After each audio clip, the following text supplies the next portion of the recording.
Yo, what's up, everybody? It's your boy, Coach the 96 Hedgehog here with our Week 4 matchup, or should I say, Teambuilder of RGBL. We are going against Dull AF. Yes, that's his name, and his odd,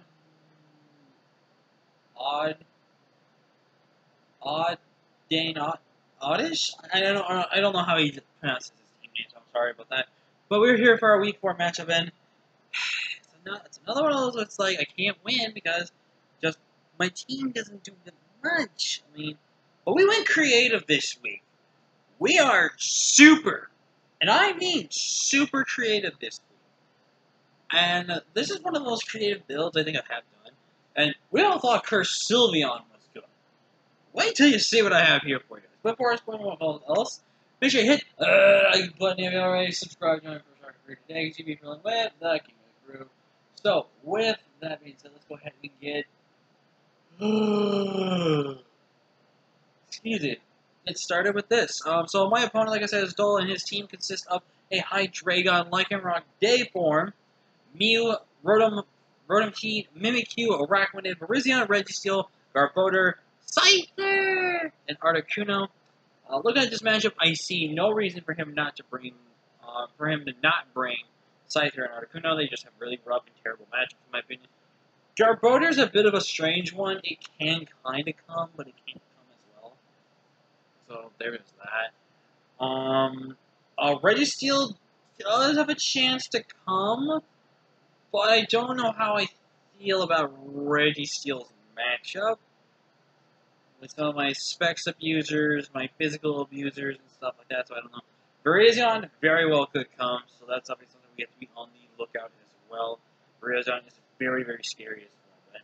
But other than that, I think his team that is above us here pretty much makes sense. I think Mew definitely comes, even though, yes, I do have a Dark type and Ghost type. Mew can still be able to sponge hits, especially if it's Cobra Mew and has a Fighting type move, or his Vacuum. Excuse me. And there's that. Hydreigon is just a massive threat. Araquanid comes. There's a 50-50 chance he could bring Webs Araquanid. I think Dual Stab plus Toxic, and then it'll be up to him if he thinks he wants to be a little cheeky with a subset or with a sticky web set. Mimikyu, I think, is coming for sure. It's just annoying, but I think Boots Rotom makes so much sense versus me because of the fact that he doesn't have a really reliable way to remove hazards besides Mew and Rotom, in my opinion. So I definitely think Boots Rotom makes the most sense. So looking at this matchup, there was a lot of ways I went with this, and there was some ways I could think of that would be good. Really, really bad. So, let's get into the creative build that is my mind. So we're going to first start off with Shark, who I've been loved using. I haven't really failed with Shark that much, besides I think the one game, but other than that, Shark has been amazing. Garchomp here with Swords Dance, Dragon Claw, Earthquake, and Rock Slide. We are running this Swords Dance set. And why are we running the Swords Dance set, and why are we running Habomberry? Well, Bill Timmy, I'll tell you something. This is basically his way, his name's, okay, I bring in Hydreigon. I'm Specs. Scarf, Specs, whatever he really wants to do. What I do is I stay in front of that thing. It can U-turn on me, it can do this and that, but I'm going to go ahead and try to bluff a Scarf semi-early in the game, and maybe try to bluff it, and then go Habomberry, whack him with that Dragon Ball, hopefully get a Swords Dance up, because the goal is to hopefully set up an SD in front of him, and then he brings something in like Hydreigon. In the bait, I click Dragon Claw and knock that thing out, and then I would have to potentially sack off my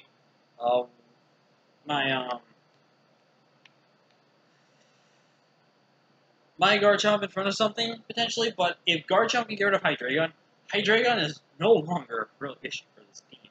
I mean, this team just in general checks Hydreigon, but we're running we're pretty much near max speed to outspeed the Hydreigon. Max attack and the rest of an investment, and we are running rough skin for some damage. The man, the myth, the legend, the Boom Burst man himself, X-Cloud, and I really didn't need to run Scarf this matchup. I didn't think Scarf was really, really good, in a sense that we would only really Scarf ourselves to be faster than Lycanroc. But looking at this matchup, I wanted to click buttons. And nothing clicks more buttons than clicking Boom Burst with Scrappy. And if he forgets I have Scrappy, then his Mimikyu is gonna get messed up. Because he's going to probably go for the free that, but he needs to understand, I think Scrappy could go through Disguise. I do not know that for a fact, so we could be scared. scary trouble, but who knows? But Fire Blast is there for in case the Registeel is there, and plus it hits Virizion for some really good damage as well. Toxic is there just in case we want to try to talk some of his annoying things. Ice Beam is just really good as well to cover the Hydreigon as well. We are running 148 speed to outspeed 0 speed defensive Rotom Heat. We're running Modest, baby, because we want to hit hard.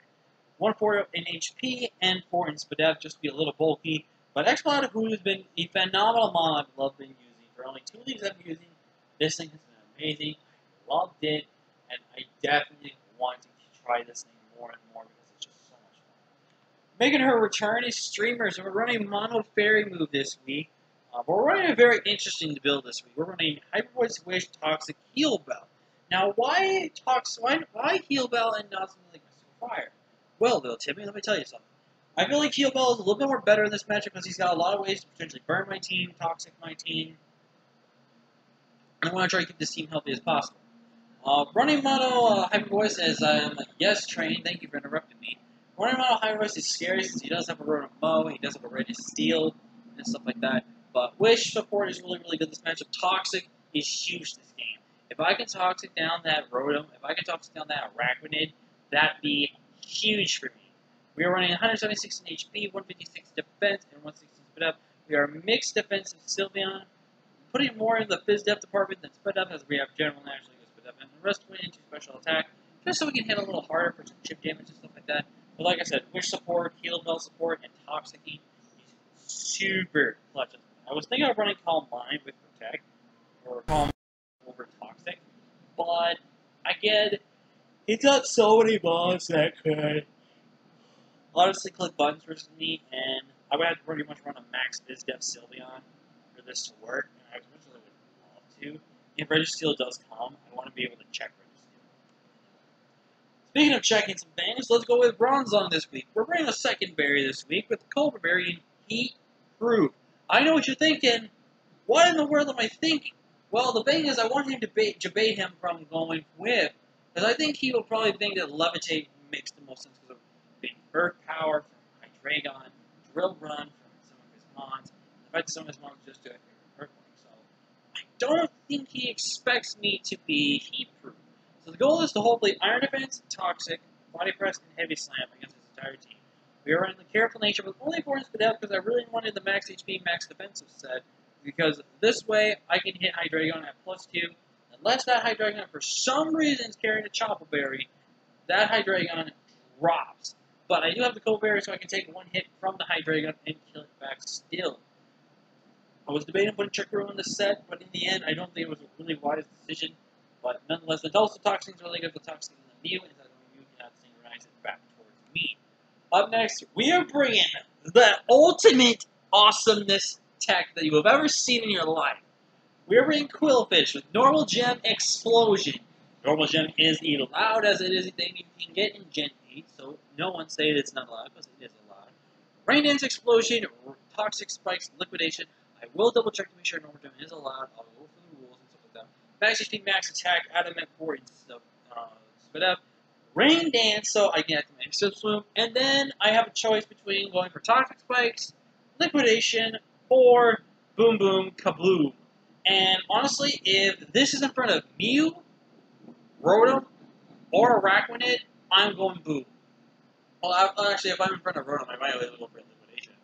But I can go for Boom as well. But if this thing's in front of Arachnid, and, Mew, I just go Boom. And I either kill something or I cripple something. Real bad. So, there's that. Basically, this thing is just meant to nuke something or cripple something severely. And last but not least, another heat set this week. We're running the Charty Berry with our Weavile Dagger here with knockoff Ice Crash, Ice Shard, and Home Falls. Home Falls because, again, he does struggle to switch into my double staff, which is really great. Ice Shard for great priority. Home Falls so I get a +1 attack and accuracy boost, which means I will have likely less chances to miss Ice Crash. 140 HP max attack and 152 speed. 152 speed guarantees I am faster than his team. And basically what the Charty Berry does is if I can get to +1 with my Home Falls, knockoff guaranteed kills, and I live a Accelerock from Banded Lycanroc, which is pretty funny. But that's going to be it for me, guys. Leave a like, comment, share, subscribe. Let's see if we can try to win after this hacks and stuff. But